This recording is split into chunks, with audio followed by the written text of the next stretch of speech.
waxaa maanta magaalada Mureec oo ka tirsanay gobolka Daadmareed lagu caleema saaray Chief Caaqil Yuusuf, Chief Caaqil Maxamed, Chief Caaqil Cismaan Quule kaasoo ay caleema saaratay beesha Ugaadh Cumar oo kamid ah beelaha dega gobolka Daadmareed kadib markii uu geeriyooday Allaha u naxariistay chiefkii hore ee beeshaasi waxaana caleema saarka chiefka ka soo qayb galay wafuud ka kala socotay gobolada Togdheer iyo Maroodijeer xildhibaano ka tirsan aqalka wakiilada ambaasatooro cuqaal aad u tiro badan iyo maamulka gobolka kan degmada dhammaan laamaha wasaaradaha ka howlgala gobolka iyo bulshaweynta ku dhaqan tuulada Mureec iyo nawaaxigeeda waxaana chiefka lagu galbinayo caleemo qoyan mashxarad iyo damaashaad ay bulshadu u muujinaysay guud ahaan lagu soo mariyay jidadka kala duwan ee magaalada galbis iyo mashxarad kadibna waxa loo soo galbiyay goob fagaara oo aad u ballaaran oo loogu talagalay in halka chiefka duca iyo dardaaran ay huwiyaan inta halka ka hadashay iyo waliba in loo duceeyo Allaha u naxariistay chiefkii hore u bedelayay chiefka cusubi horeynba waxa halkaasi wada jir uga hadlay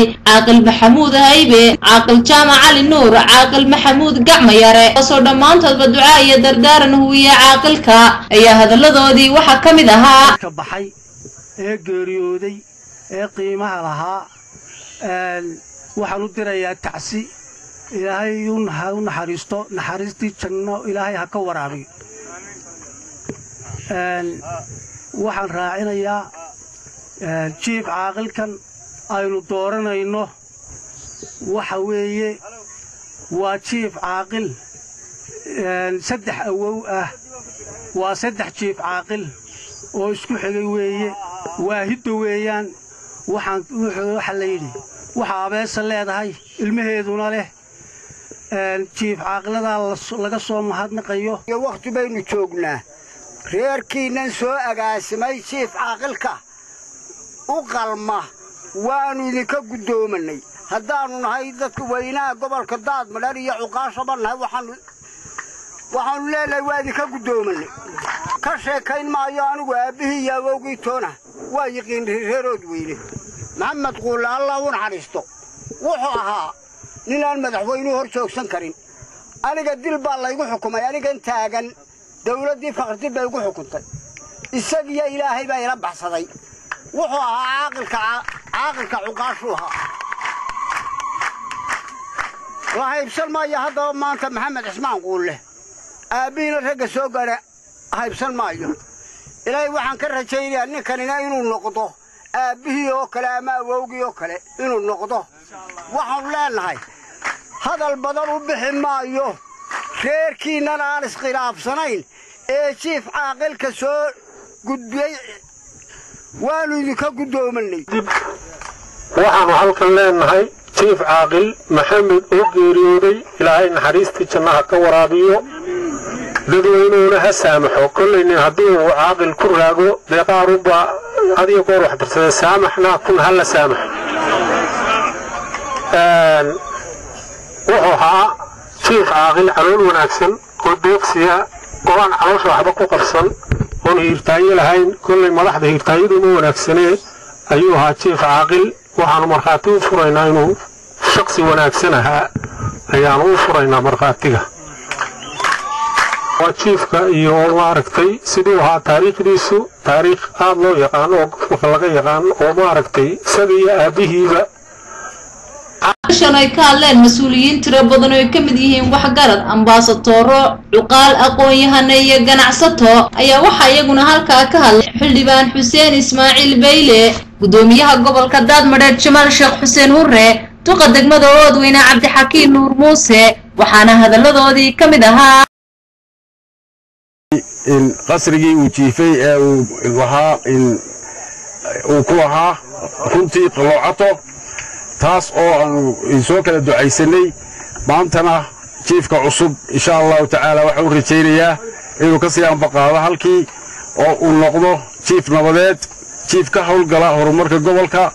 jiif nabadgelyada ka qayb qaata wuxuu maanta la kulmay jiifka cusub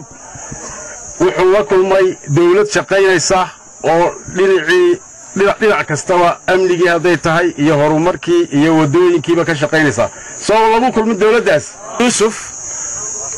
intii uu aabihii bukayba maanta ma aha kow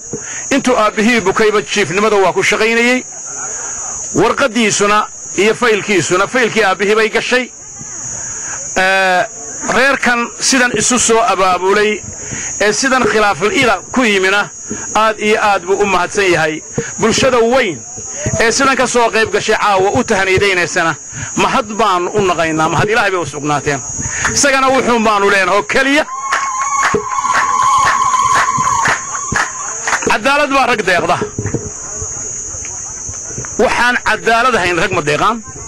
cadaalada ku dadaal waxaan garanayaa aabbihii allah yarxamee isagoo marka uu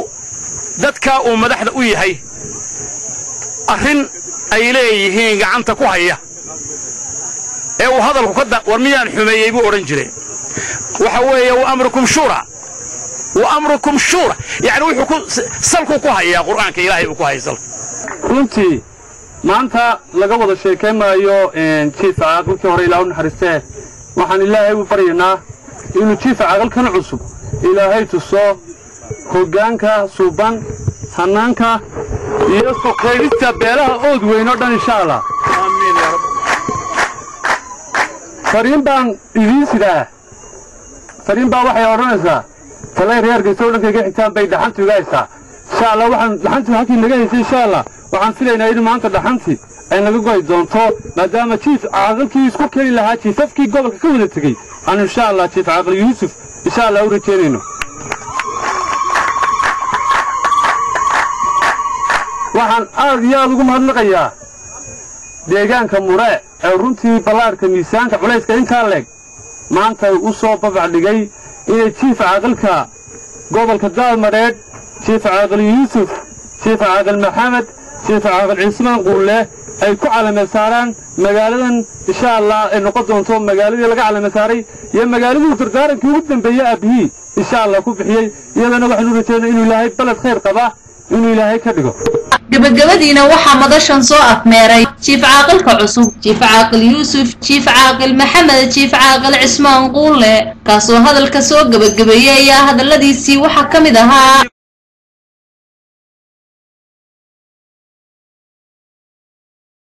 dadweynaha waxaan u sheegayaa dadka waxa ugu wanaagsan cadaalad inaan cadaalad ugu shaqeeyaa baan u sheegayaa waxaan u sheegayaa dawladda iyo amniga inaan kula shaqeeyo nabadgelyo iyo cadaalad iyo horumar baan u sheegayaa